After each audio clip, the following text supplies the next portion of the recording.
Está repercutindo na imprensa aqui e ali a participação da Virgínia Fonseca na CPI. Não só em relação à própria Virgínia Fonseca, mas em relação à deterioração do Legislativo, à autodeterioração do Legislativo, ao fazer da CPI um circo para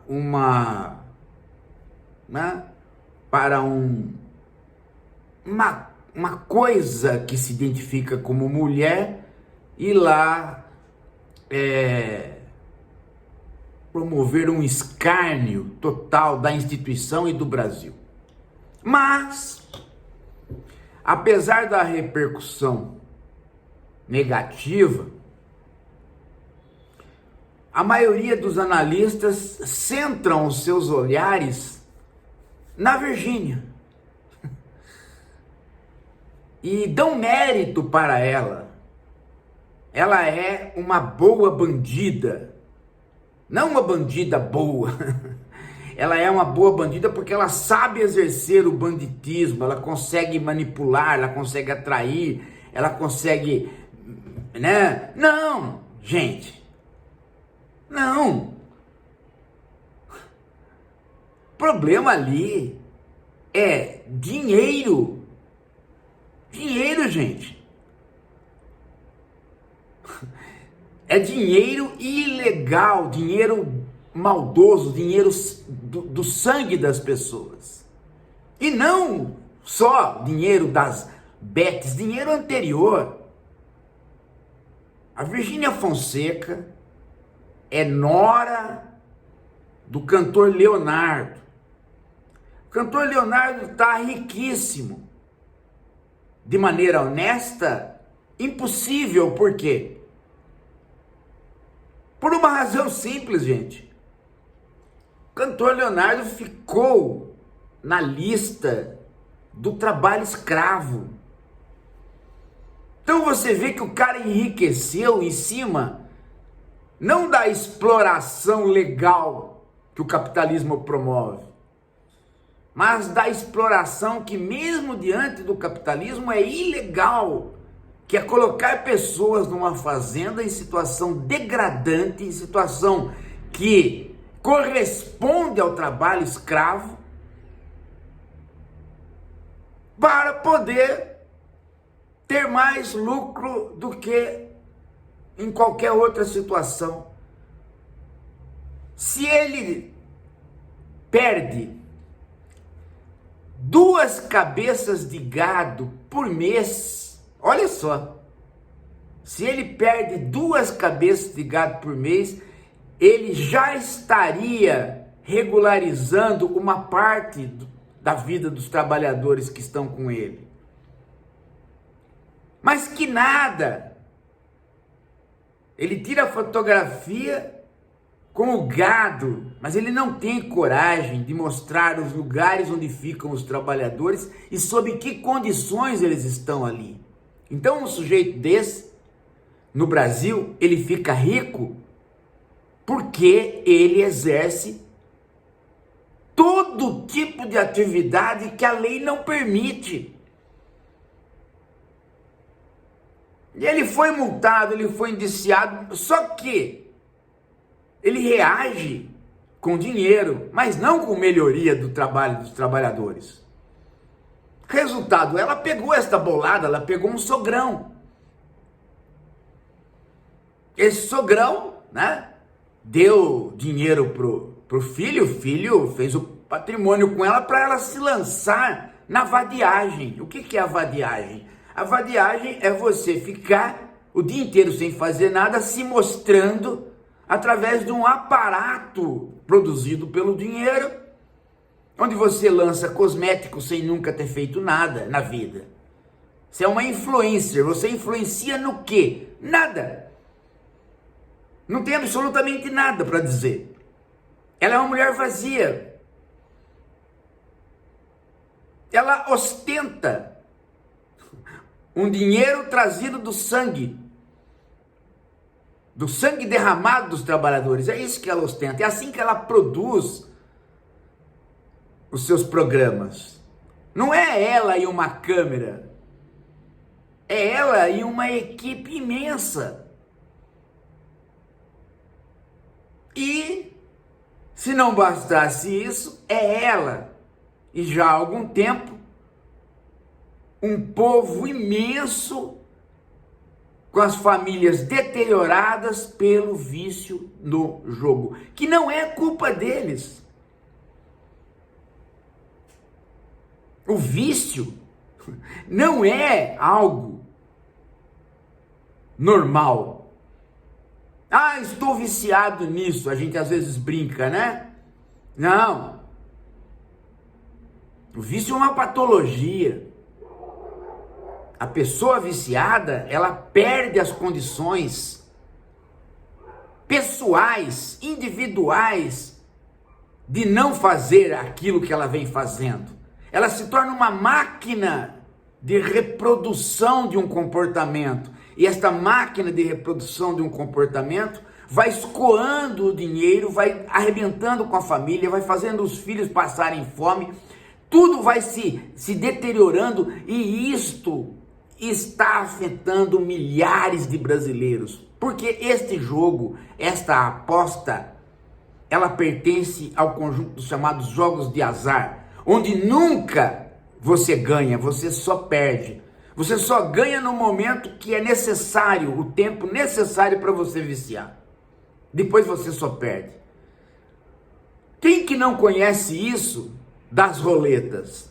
Esse mecanismo das roletas foi trazido para os algoritmos estão, através do celular, na mão de milhares de pessoas que, tentadas por uma ideologia de época, acreditam que vão jogar uma vez ou duas e não vão jogar mais, mas vão jogar sempre. E quando a pessoa acorda, já não há mais nada ao lado dela. O resultado, gente, é que essa pessoa, para sair do mundo, ela se envolve com um outro vício, com a bebida. Quando a bebida não dá mais, para que ela saia do mundo, ela se envolve com as drogas mais ilícitas. E quando você vê, você tem um trapo humano na Cracolândia. 1, 2, 10, não, nós estamos na conta de milhares. Só ela tem 52 milhões de seguidores. Desses 52 milhões de seguidores, já há uma patologia disseminada que está na casa de milhares. Qual é o resultado disso? O resultado disso é que ela se torna, não a bandida do Leonardo, que é efetivamente uma figura fora da lei, mas ela se torna a bandida de um outro crime, o pior dos crimes. Aliás, eu não sei qual que é pior, se é o trabalho escravo, ou se é o jogo, ou se é o vício, ou se é a promoção do vício.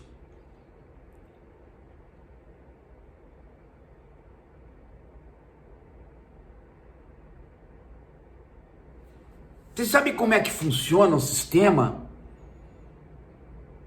orgânico do vício? Vocês já ouviram falar em dopamina? Você recebe psicologicamente a necessidade de passar por uma tensão para que ela seja descarregada. Isso aí é uma história da psicologia, da psicanálise, né, que lá com o Freud acabou ganhando o nome de princípio do prazer. Para ter prazer, você precisa carregar de energia, ter alguma tensão. Aí você fica numa situação de desprazer. E para descarregar essa energia, você tem que passar por alguma situação. Passar por alguma situação de descarga. A tensão pré-jogo e a descarga, perdendo ou ganhando, nesse caso só perdendo, lhe traz felicidade, lhe traz alívio. E você precisa mais e mais e mais e mais. Tem pessoas que precisam disto de um modo relativamente saudável. Ou seja, todos nós. Mas tem pessoas onde o modo relativamente saudável de fazer com que o desprazer da tensão vire prazer da descarga se torna alguma coisa incrivelmente repetitiva. Uma vez não basta, duas vezes não basta, três vezes não basta. Quando você vê, você está repetindo aquele comportamento indefinidamente. Aliás, gente, todos nós deveríamos saber disso a partir do catecismo da Igreja Católica, porque o catecismo ensina exatamente das passagens do catecismo da Igreja Católica, pelo menos no meu tempo, era como que o Agostinho, Santo Agostinho, que agora é o patrono do Papa, determinou que era o pecado. Santo Agostinho não falou que o sexo é pecado. Santo Agostinho disse que o vício de ter prazer com o sexo é uma punição pelo pecado. Veja só como é interessante, né? Porque se você precisa do sexo toda hora, você precisa de prazer toda hora, você precisa de descarregar tensões toda hora, você se tornou o quê? Escravo de uma atividade. Ele poderia ter falado outra, ele poderia ter falado jogo, ele poderia, não é? Ele escolheu o sexo por razões históricas dele próprio, mas também por conta de que o sexo é um celular, né? Ele está à mão toda hora. Você pode ter o autoerotismo da masturbação, você pode ter o contato com uma outra pessoa sem amor, e você vai fazendo o quê? É como o jogo, tá no teu corpo, é um parque de diversões que você tem, só que é um parque de diversões que não te diverte. Por quê? Porque à medida que você descarregou, você já precisa de novo. O sexo sem amor é exatamente isso. O jogo de azar é exatamente isso. A droga química é exatamente isso. Então, a sociedade, quando ela percebe que isso pode deteriorá-la toda, ela chama o Estado para que o Estado crie regras, mas o Estado nosso resolveu simplesmente dizer que não, que todas as leis que ele fez não valem para a Virgínia. Ela pode continuar matando a população, ela tem o direito ao assassinato da população, à deterioração da população. Ela ganhou esse direito a partir do momento que, com o trabalho escravo, lhe deram dinheiro para ela começar. E fica nisso. E nós da esquerda reflexiva, que lutamos por um mundo de justiça social, a gente não pode deixar de falar. Até porque, né, enquanto figura, esta Virgínia é um monumento ao cinismo. Ela ganha do Bolsonaro em cinismo. Ela ganha do Pondé em cinismo. Que são duas figuras muito paradigmáticas de serem cínicas, né? Ela ganhou. Mas ela ganhou por conta do dinheiro que a sustenta, que está por trás dela. E agora do dinheiro das bets. Tem que parar essa moça. Tem que parar a jogatina no Brasil. Não dá mais. Será que as esquerdas têm coragem de enfrentar essas pessoas?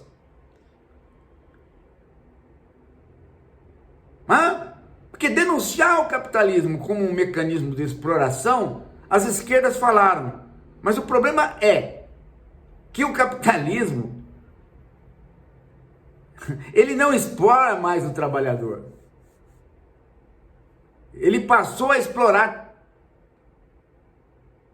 a vida das pessoas. Ele, né? Daí a ideia de biopoder, de biocapitalismo.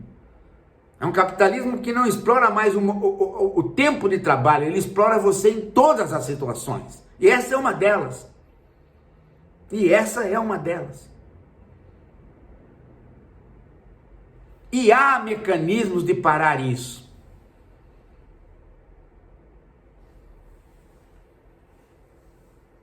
Não é possível, gente, que a gente vá continuar com tipos como Virgínia Fonseca andando soltas por aí. Não dá. Aliás, só o modo como ela se apresenta, né, pondo e tirando maquiagem, só este modo já é alguma coisa da ordem como é que se diz assim, do mau gosto, do mau gosto exemplar. Que é uma pessoa que é maquiada, quando ela vai numa CPI, no Congresso, ela pode não ter a maquiagem da festa, mas ela tem que se manter fora de uma outra maquiagem que é da pobrezinha ingenuazinha. Ou seja, a maquiagem que ela usou para ir no Congresso é a pior das maquiagens. Agora, um senador ir lá, fazer selfie com ela, filmar no meio da CPI, e esse cara não está sob uma comissão de ética para expulsão do Congresso, enquanto que a direita se reúne para tentar expulsar do Congresso, né, o Braga do PSOL porque chutou, né, legitimamente um vagabundo do MBL que foi perturbar lá. Então não dá, né, gente? Nós temos que reagir a isso tudo. Para reagir a isso tudo, gente, você que está aí pode contribuir. Contribui com o canal, ajuda no Pix, ajuda o canal a se manter capaz de enfrentar essas coisas. Porque a gente enfrenta. A gente tem coragem de enfrentar. E você está junto com a gente quando contribui. Você está dando a sua contribuição para que a gente enfrente esse tipo de coisa, para que a gente denuncie, para que a gente mobilize os deputados contra esse tipo de coisa. Se mantém a independência do canal, nós temos força para falar. Daqui a pouco a gente volta.